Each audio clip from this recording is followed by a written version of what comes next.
My guest today is Kevin Remde. Kevin, how are you? I'm good. Good to see you, Dave. I already know the answer to this question, but what do you do? What is it you do here? What is it you say you do? I am a technical evangelist like you.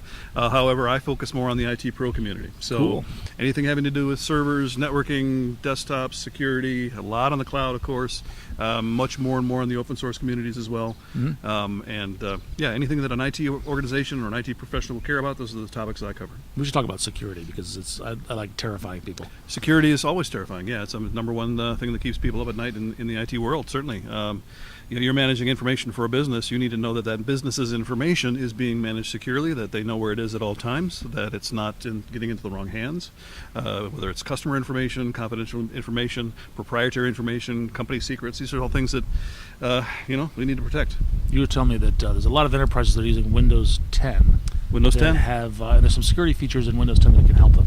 Some security features in Windows 10 that are definitely going to help people. Number of things that are already in Windows 10 that help secure the desktop, or laptop, whatever you're running it on. Mm-hmm. There's some of the core functionality in the operating system to protect credentials, for example. I won't have it. I don't have the ability to use a hacker tool that is freely available and anyone can run it to be able to see what credentials are in memory and use those credentials, that ticket, to get access to another machine and then do the same process over again and kind of pass the hash to multiple machines and essentially own a network eventually. You can't do that in Windows 10. So that's just one of many examples. Is that because Windows 10 does not store credentials in memory? It means, it's because it stores credentials in memory in essentially a virtual machine. So it's partitioned off. I see. Okay. So there's a special process whereby the operating system or whatever process is trying to get access can verify credentials, but it doesn't sit in memory that can be accessible to just anybody. So this is a good example of something that just by using Windows 10 you are more secure than, say, with Windows 9, which didn't exist. Yeah, Windows 9, much more secure than Windows 9, I can tell you that 100% for sure. But then Windows 8 or Windows 7, for example. But they've just and Windows 8, they improved things, but basically just shortened the timeout on the lifetime of that credential. And that was better, but it was not perfect. In Windows 10, it's really good. Okay. And then some of these things. So let's start with the things that are just built in. Upgrade to Windows 10, and out of the box, you automatically always get this. Yeah. That was one example. Another thing that I'm really excited about, and this is one that's not in Windows 10 currently. It's coming very soon. It's in the insider previews, and this is something called enterprise data protection.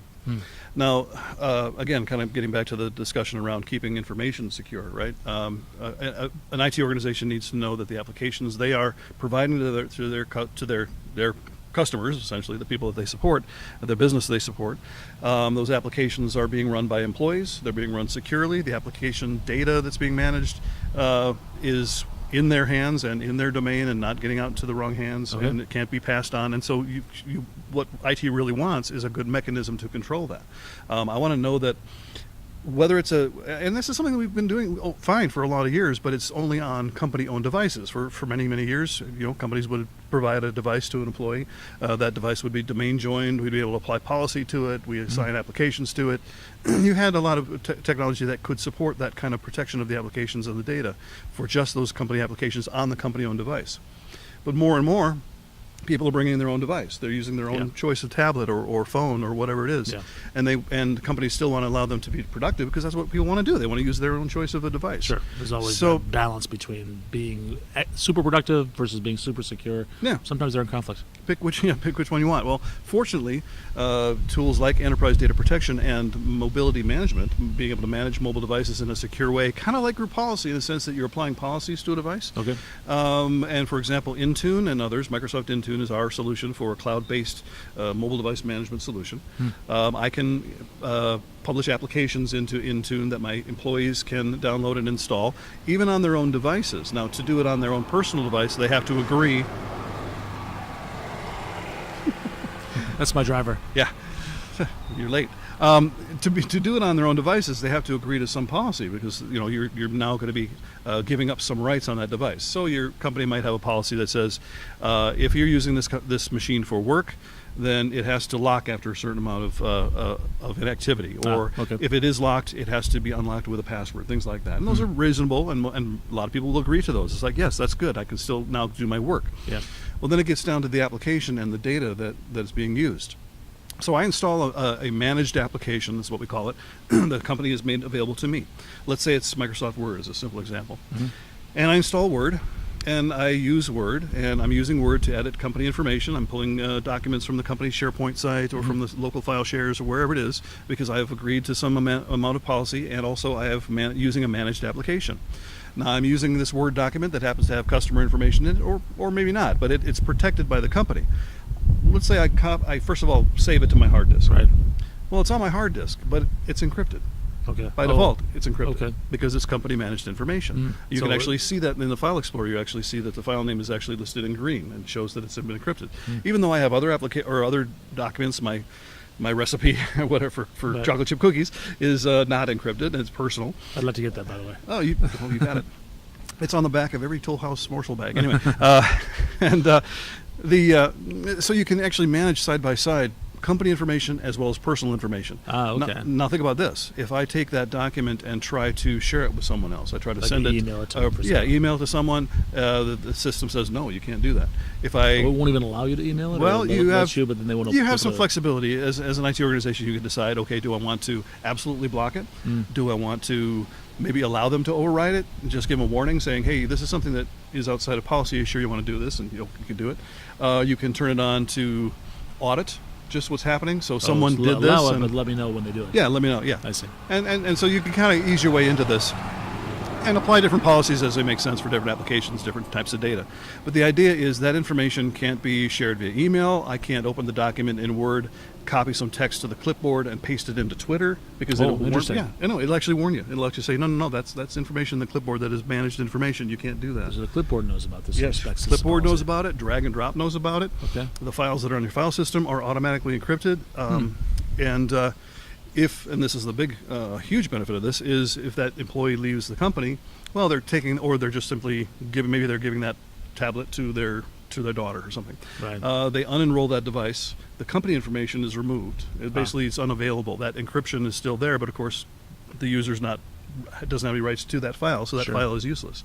Same thing with those applications. Or people lose their laptops all the time. That can be a really expensive problem for And a lot at of that companies. point, then, yes, IT or even the individual user from another machine can actually go into the portal and selectively wipe that device. Either wipe just the company information and unenroll it, or even, well, I guess in the case of it had to be a company-managed device, but you could actually even wipe the entire device for devices that support that. I see. And another huge benefit of this mechanism is that it's supported by standards.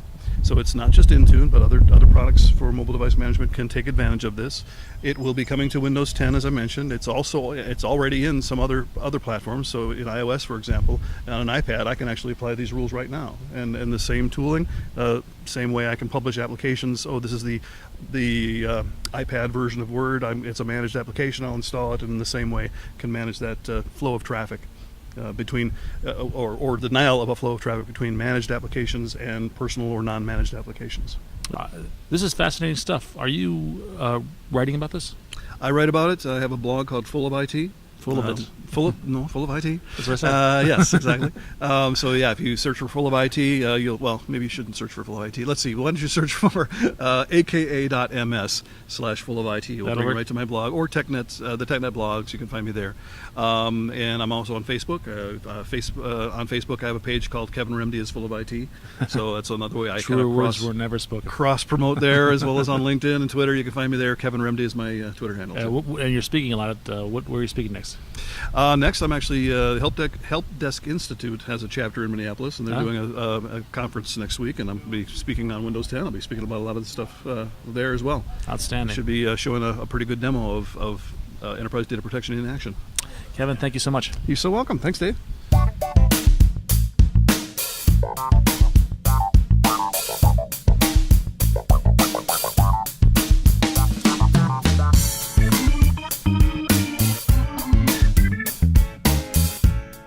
Well, can I do it in something that my friends might not recognize? Some kind of robot technology kind of a thing? Yeah, you can do it.